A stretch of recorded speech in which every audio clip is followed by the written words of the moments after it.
ಮುಟ್ಟಿಸಿಕೊಂಡವನು ಕಥೆಯು ಜಾತಿ ಪದ್ಧತಿಯಿಂದ ಉಂಟಾಗುವ ಕ್ರೂರತೆ ಮತ್ತು ಶೋಷಣೆಗಳನ್ನು ಮಾನವೀಯ ನೆಲೆಯಲ್ಲಿ ವಿಶ್ಲೇಷಣೆ ಮಾಡುವ ವಿಶಿಷ್ಟ ಕತೆ. ಇಲ್ಲಿನ ನಾಯಕ ಬಸಲಿಂಗ. ಇವನಿಗೆ ಪುರುಸೊತ್ತೇ ಇಲ್ಲದಷ್ಟು ಕೆಲಸ.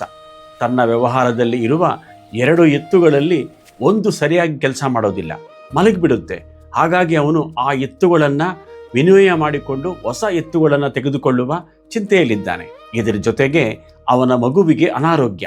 ಹೆಂಡತಿ ಸಿದ್ಲಿಂಗಿ ಶಿವನೂರು ಸ್ವಾಮಿಗಳಿಗೆ ತೋರಿಸುವಂತೆ ಒತ್ತಾಯಿಸ್ತಿದ್ದಾಳೆ. ಈ ಎಲ್ಲ ಚಿಂತೆಗಳ ನಡುವೆ ಬಸಲಿಂಗನಿಗೆ ತನ್ನ ಎಡಗಣ್ಣಿನಲ್ಲಿ ನೋವು. ಮೊದಲು ಅದನ್ನು ಕಣ್ಣು ಬೇನೆ ಎಂದು ತಿಳಿದರೂ ನೋವು ಹೆಚ್ಚಾಗಿ ಕಣ್ಣು ಮಂದವಾಗತೊಡಗುತ್ತೆ. ನಗರದ ವೈದ್ಯರಿಗೆ ತೋರಿಸಿದರೂ ಯಾವುದೇ ಪ್ರಯೋಜನ ಆಗುವುದಿಲ್ಲ. ಈಗ ಕಥೆಯ 2ನೇ ಹಂತ, ಡಾಕ್ಟರ್ ತಿಮ್ಮಪ್ಪನ ಭೇಟಿ. ಬಸಲಿಂಗನಿಗೆ ಯಾರೋ ಸರ್ಕಾರಿ ಆಸ್ಪತ್ರೆಯ ಡಾಕ್ಟರ್ ತಿಮ್ಮಪ್ಪನವರನ್ನು ಕಾಣಲು ಸಲಹೆ ನೀಡುತ್ತಾರೆ. ಸರ್ಕಾರಿ ಆಸ್ಪತ್ರೆ ಎಂದರೆ ದಿಕ್ಕು ದಿವಾಳಿಲ್ದೋರು ಹೋಗೋ ಜಾಗ ಎಂದು ತಿಳಿದಿದ್ದ ಬಸಲಿಂಗನಿಗೆ ಇದು ಕೊನೆಯ ಪ್ರಯತ್ನವಾಗಿ ಕಾಣಿಸುತ್ತದೆ.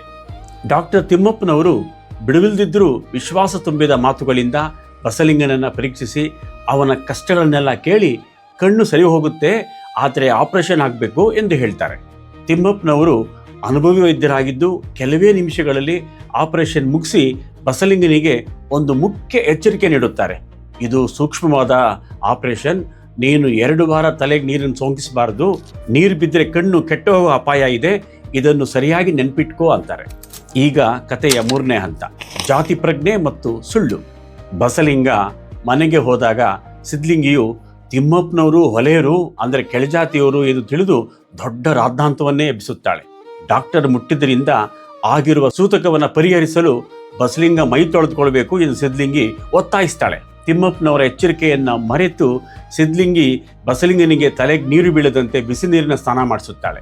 ಈ ಘಟನೆಯಿಂದ ಬಸಲಿಂಗನ ಮನಸ್ಸು ಹಗುರವಾದರೂ ಮಾರನೇ ದಿನದಿಂದ ಅವನ ಎಡಗಣ್ಣು ಮತ್ತೆ ನೋಯಲು ಶುರು ಮಾಡುತ್ತೆ.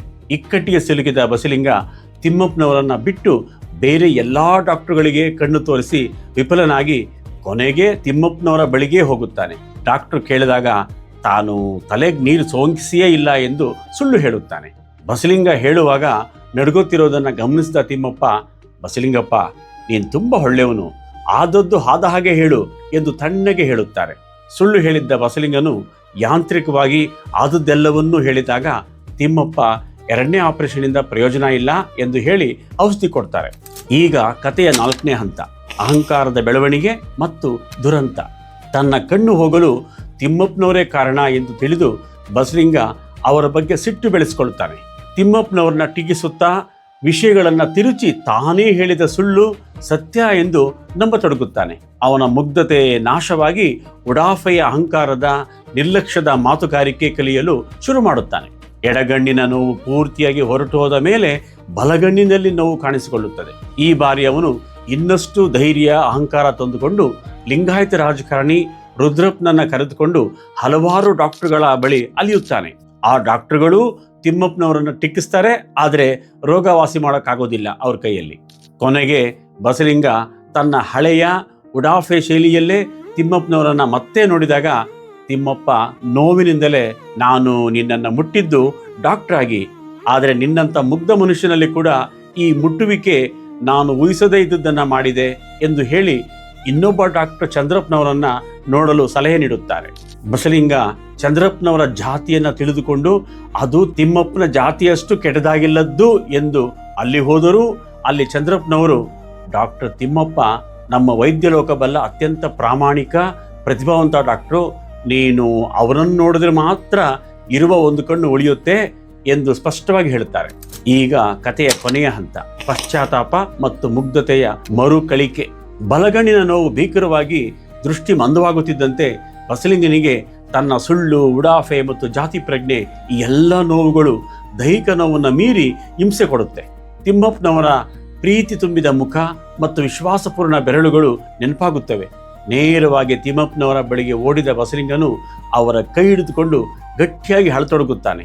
ತಿಮ್ಮಪ್ಪ ಅವನ ಮುಗ್ಧತೆ ಮರುಕಳಿಸಿರುವುದನ್ನು ಗಮನಿಸಿ ಕಂಬನಿಯಾಗುವುದಕ್ಕೆ ಮುನ್ನ, ಈ ಸಲ ತಲೆಗೆ ನೀರು ಸೋಂಕಿಸಿಕೊಡ್ದು ಈ ಕಣ್ಣು ಸರಿ ಹೋಗುತ್ತೆ ಎಂದು ಮಾತ್ರ ಹೇಳಿ ಆಪರೇಷನ್ಗೆ ಸಿದ್ಧತೆ ಮಾಡಿಕೊಳ್ತಾರೆ. ಸುಳ್ಳುಗಳಿಂದ ಮುಕ್ತವಾಗಿದ್ದ ಬಸಲಿಂಗ ಮಗುವಿನಂತೆ ತಿಮ್ಮಪ್ಪನವರನ್ನು ನೋಡುತ್ತಾ ಕುಳಿತುಕೊಳ್ತಾನೆ. ವ್ಯಕ್ತಿಯ ಜಾತಿ ಪ್ರಜ್ಞೆ ಹುಟ್ಟು ಹಾಕುವ ಸಮಸ್ಯೆ ಮತ್ತು ಆ ಸಮಸ್ಯೆಗಳನ್ನು ಮಾನವೀಯ ನೆಲೆಯಲ್ಲಿ ಎದುರಿಸುವ ವೈದ್ಯನ ಪ್ರಾಮಾಣಿಕತೆ ಲಂಕೇಶರ ಈ ಕಥೆಯ ಪ್ರಮುಖ ಸಂದೇಶವಾಗಿದೆ. ಈ ಕಥೆಯು ಒಬ್ಬ ಮನುಷ್ಯನ ಮನಸ್ಸಿನಲ್ಲಿ ಸುಪ್ತವಾಗಿರುವ ಜಾತಿ ವಿಷವು ವೈದ್ಯರ ಮಾನವೀಯ ಪ್ರೀತಿ ಮತ್ತು ವೈದ್ಯಕೀಯದ ನಿಯಮದ ವಿರುದ್ಧ ಹೇಗೆ ಕೆಲಸ ಮಾಡುತ್ತದೆ ಎಂಬುದನ್ನು ತೋರಿಸುತ್ತದೆ. ಇದು ನಾವು ಮೈಮುಚ್ಚಲು ಬಳಸುವ ಬಟ್ಟೆ ಸುಟ್ಟು ಹೋದಾಗ ನಮ್ಮ ನಿಜವಾದ ರೂಪ ಮತ್ತು ಸಣ್ಣತನ ಹೊರಗೆ ಬರುವಂತೆ ಇದೆ. ಬಸಲಿಂಗನ ಕಣ್ಣು ರೋಗವು ಕೇವಲ ದೈಹಿಕವಾಗಿರದೆ ಅವನ ಒಳಗಿನ ಜಾತಿ ಪ್ರಜ್ಞೆಯಿಂದ ಉಂಟಾದ ಮಾನಸಿಕ ರೋಗವಾಗಿ ಬೆಳೆಯುವುದನ್ನು ಈ ಕಥೆಯಲ್ಲಿ ಕಾಣಬಹುದು.